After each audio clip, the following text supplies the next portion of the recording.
Despite poor hearing and near total blindness, Anne Sked has not let the events of the past 2 days pass her by. She has lived through the Boer War and 2 world wars. Now television has kept her linked with developments in yet another war, one she thought she'd never see. Look at the thousands of people that are protesting against it, and thousands more, like me, that don't protest out loud, but they're protesting inside themselves.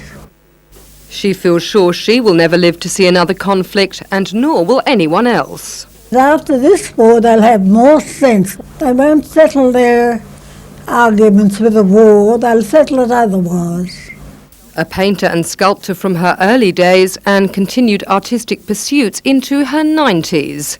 Today she refused to paint a black picture on her 102nd birthday, instead enjoying the festivities laid on by Burragul's C.A. Brown Anglican Village, where she lives.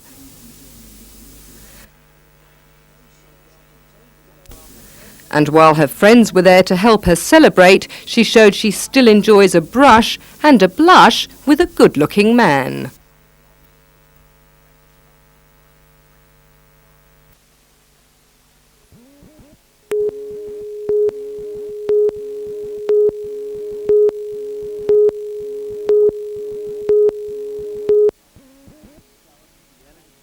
The Energy Challenge is a chance for engineers to show the latest in motoring alternatives. The Solar Star is the world's fastest sun-powered car.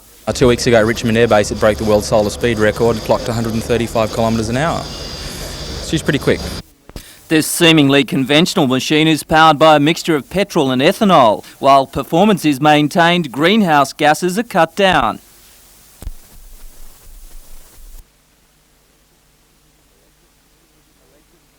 Electric machines are noise and pollution free. The 11 different classes cruised along the highway towards Sydney.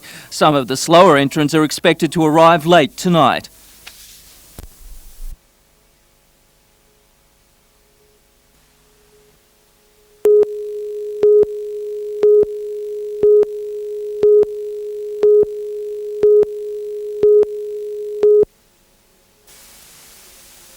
Minerals and Energy Minister Neil Pickard announced Mrs Griner's appointment, saying she has an understanding of community needs which gives her considerable insight into consumers' interests. Victorians set the pounds. Oh, they've cleaned him up. They've just cleaned him up on the inside, going up on the inside, both the Victorians. Oh, he's ripped the helmet off the passenger. The passenger's trying to hang on. The red light's on, and there's pandemonium. New South Wales, represented by Darren Treloar and Phil McCurtain, started well and pressed for points. Right, here's Treloar squeezing up on the inside as well. New South Wales have grabbed 1-2. But the Blues had to be content with third placing on 20 points, Victoria second on 21, and the Western Australians picked up the Australian pairs title with 25 points. Served well by Russell Mitchell and Chris Page, and the hot shots of the night, Ed Blakeney and his passenger, Helen Membry. Blakeney's going to come down and take out the heat and clinch it for Western Australia.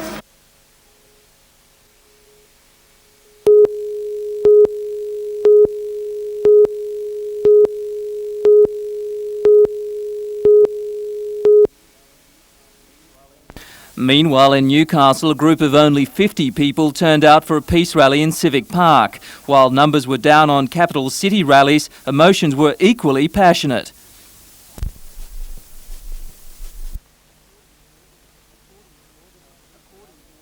According to organisers, the rally was a forum for Novocastrians opposed to war to add their voice to a groundswell of national protest. We're hopeful today we can get people to be talking together and maybe get some sort of move towards resolutions about what Newcastle can be doing about these issues in an informal way.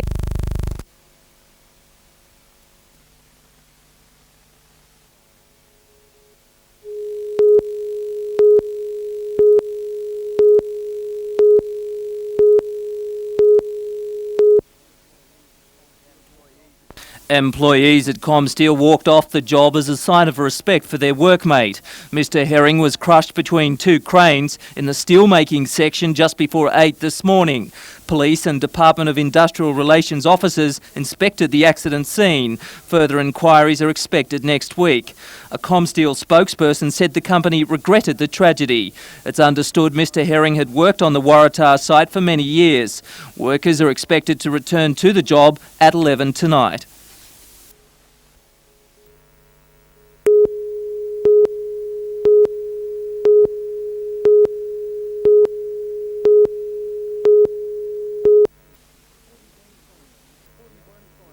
"41 finalists were honoured at the awards dinner. Local, national and world-class achievements were taken into account, as well as the potential of upcoming sportspeople such as Stockton's Emily Fisher. The 18-year-old won the Encouragement Award after emerging into the national tennis competition. In a crowded year, Emily led local and state teams onto the court, as well as sitting for her HSC examinations. It was really difficult to do well in both, but I did okay in both. Good on you. Awards of excellence don't come easily.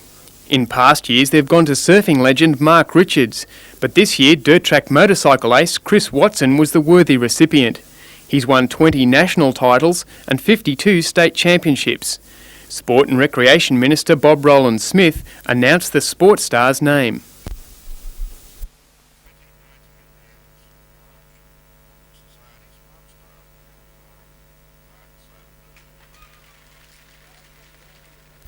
Sarge hobbled out on crutches, torn ankle ligaments, part of the price of his dedication for pulling on the green and gold. Linchpin of the Knights' charge into last year's Winfield Cup playoff and top scoring forward of the Kangaroos' England and France tour, Sarge now wins a trip to the United States and a healthy start to a St George savings account.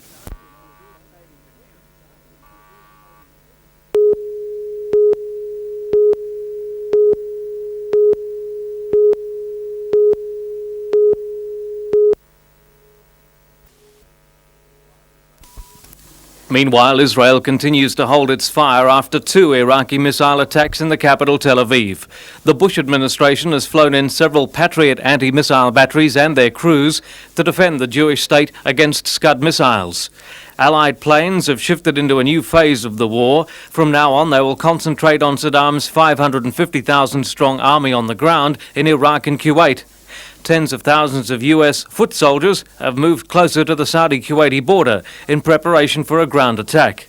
And first pictures today of prisoners taken when the Allied forces took over an oil platform manned by Iraqi soldiers. And in Thailand, 2,000 Australian residents there have been warned of a potential terrorist attack over the next week.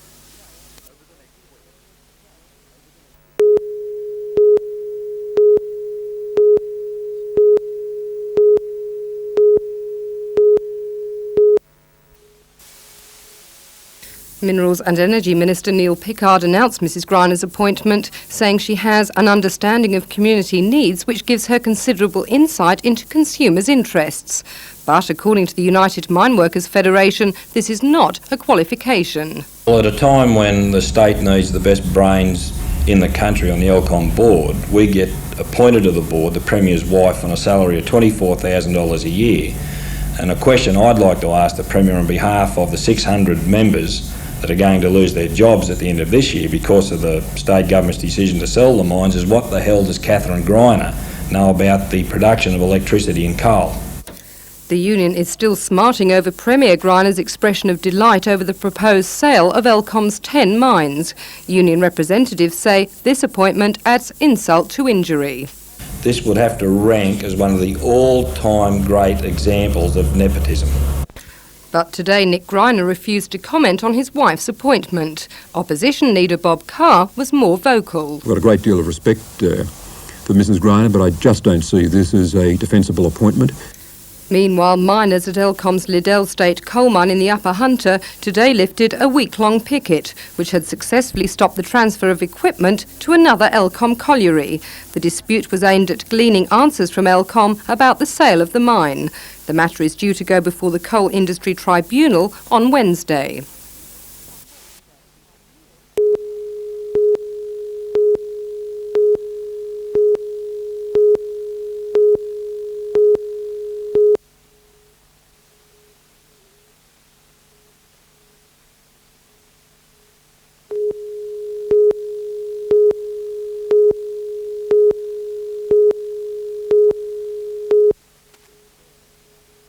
Kilcare looked like a patchwork of tarpaulins today as residents and volunteer workers dressed the wounds left by the devastating storm.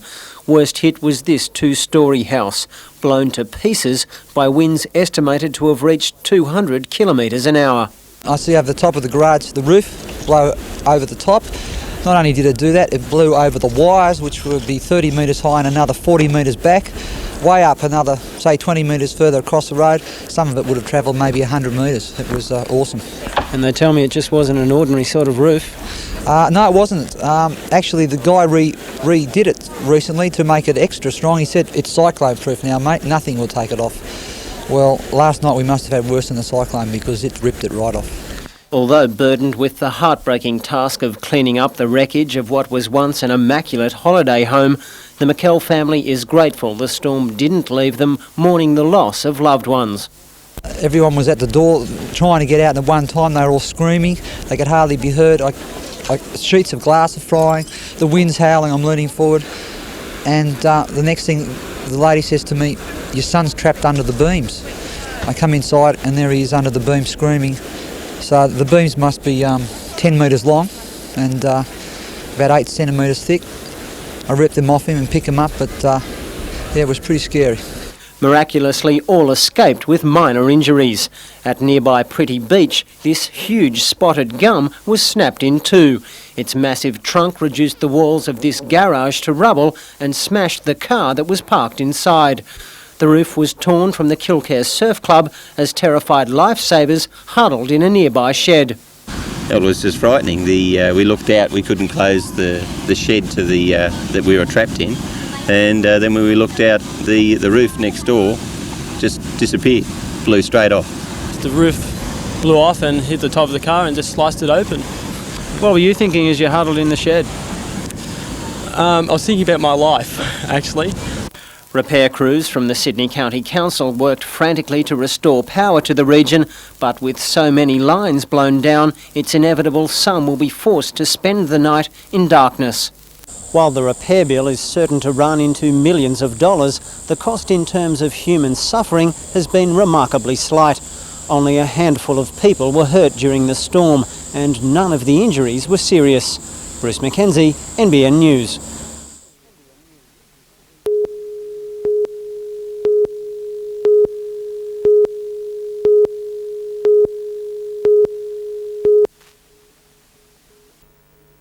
In a bid to protect the national parks from Glenrock Lagoon to the Barringtons and Booty Booty near Foster, the rangers are sharpening their pencils, ready to issue new $75 on-the-spot fines. The sorts of problems we have are people with dogs, people driving vehicles on service trails, walking tracks and along the dunes, picking wildflowers, cutting up fallen timber for firewood, those sorts of problems. Or if they're littering, it'll be a $100 fine. Each year, tons of rubbish is dropped into the parks. Added strain is put on embattled ecosystems by misinformed visitors and wanton acts of vandalism. According to the rangers, the key to protecting the parks is understanding. We, of course, try to educate people, let them know what's gone wrong, why they're doing the wrong thing to the park, and hopefully we can educate rather than fine.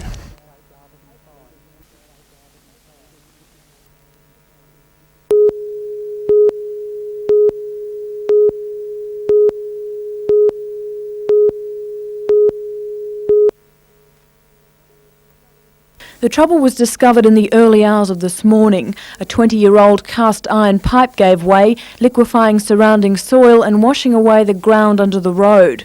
One of the first waterboard workers on the scene was almost washed over an embankment when the bitumen gave way. He clung to the edge until his workmates pulled him clear. The water supply has been switched to alternative pipes, and residents of Glendale and Toronto have not been without water today, but the flow out of taps may be weaker than normal until the main is repaired later tonight. Rebuilding the road will be a lengthier process. It's been closed to all traffic and will be out of action for 4 or 5 days. Traffic is being diverted along alternative routes, and temporary access has been provided to a nearby car yard.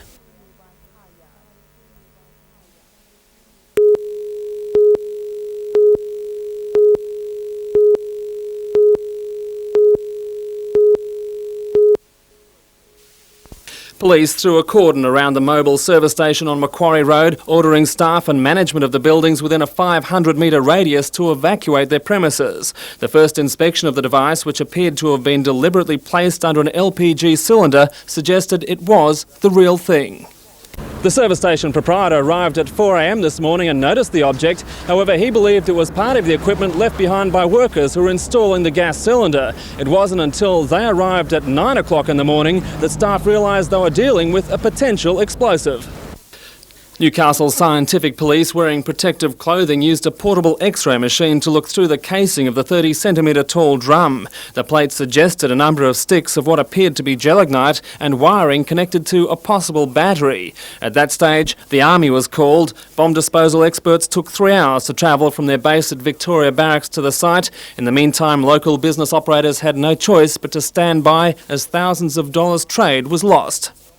Army experts were all too aware of the potential risk. They used an armed remote-controlled robot codenamed Echidna to get close to the device. After several tense minutes, the operators decided to use the gun. 3 more shots were fired in a painstaking operation. Afterwards, heavily protected bomb disposal experts approached the device. Late this afternoon, more than 12 hours after it was first seen, the remnants were collected by Scientific Police for analysis. Tom Hilston, NBN News.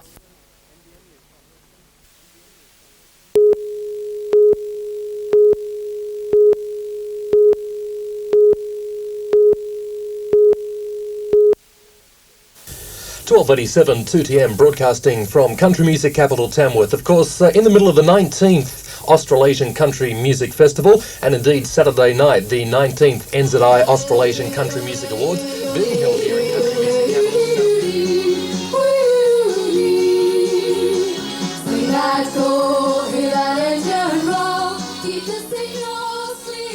It's the country music capital of Australia, and for the last 19 years, Tamworth has become a cowboy and cowgirl haven.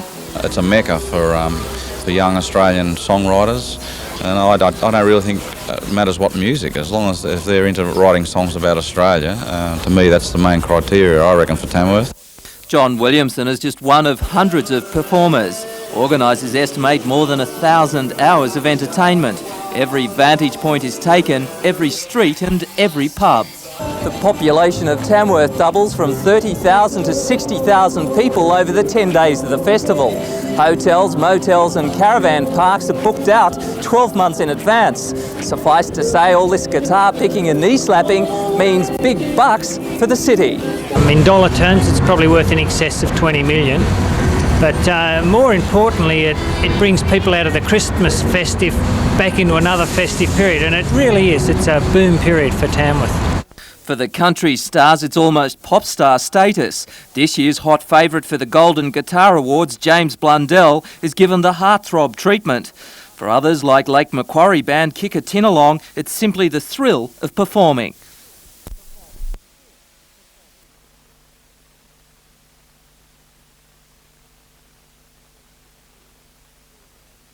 The people come up here, like we play music and love it, they come up here and they love to hear it. Country artists say the old-fashioned image of their music is changing, and at Tamworth 1991 there's a new confidence in a booming industry.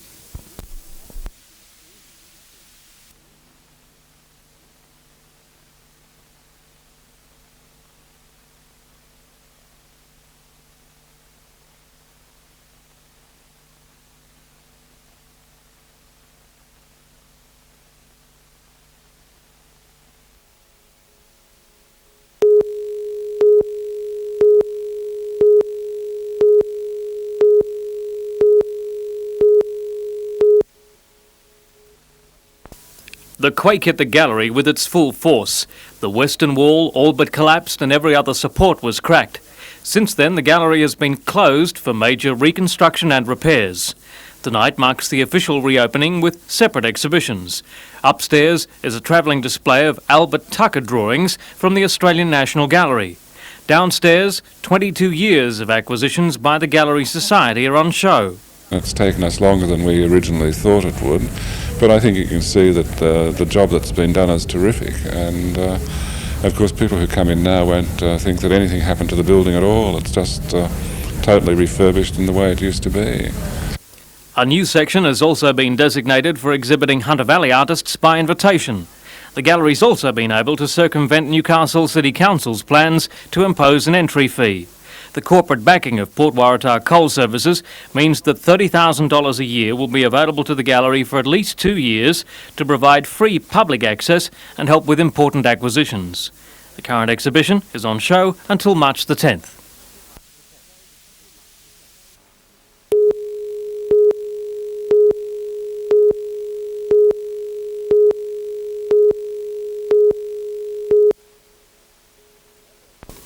The overall cost of the Hunter Sewerage project has now climbed to $310 million, but the Water Board says the project is on budget. The current increase in cost is to pay for additional environmental safeguards. Essentially, this is the provision of secondary treatment for the Port Stephens system at Boulder Bay and a doubling in the length of the ocean outfall pipe at Belmont. This extension to 1,500 metres has been forced by the additional load planned for the Belmont treatment plant, even though it does provide secondary treatment of the effluent.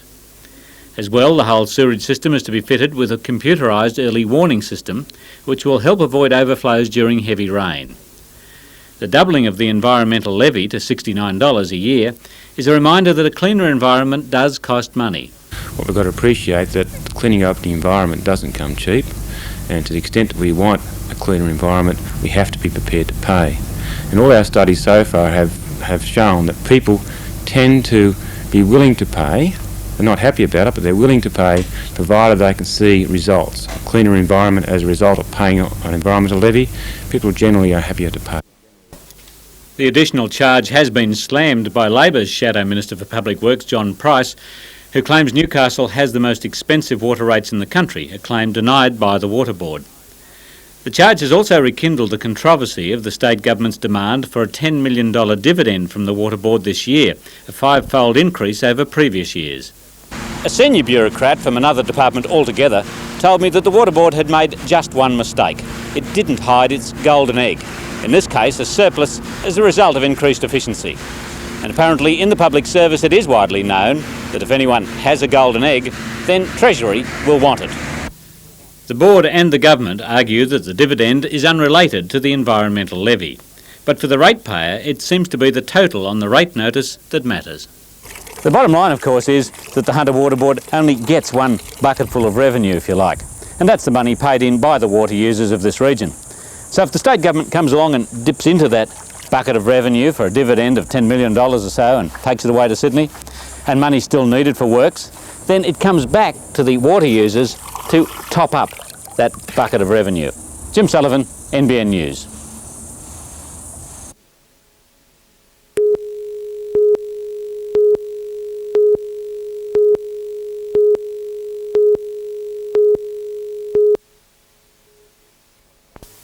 A stop-work meeting today of the remaining workforce at Carrington's heard that there was 4 weeks full-time work available on the ANL ship Sea Road Tamar. After that, certain trades will no longer be required and the workforce will be wound down to a level needed to finish the vessel. Carrington Slipways is in the hands of a receiver and most employees have not been paid a week's wages owing when they returned after the Christmas break. Other entitlements have been promised, but are being held up by red tape between the agents, Price Waterhouse, and the Slipways debtors.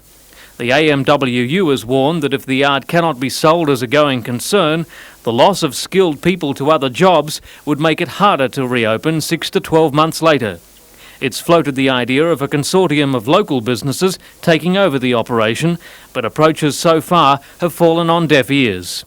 The Metalworkers Union has been frustrated by the inaction of local politicians, saying the federal government should make some statement about Newcastle's share of frigate work promised by Amacon. Further, the unions want the state government to fast-track a decision on 5 35-metre aluminium ferries planned for the Sydney to Parramatta run. State organiser Mary McGill says if the politicians don't do something urgently to retain the facility, their lack of effort and support will not be forgotten at the polls.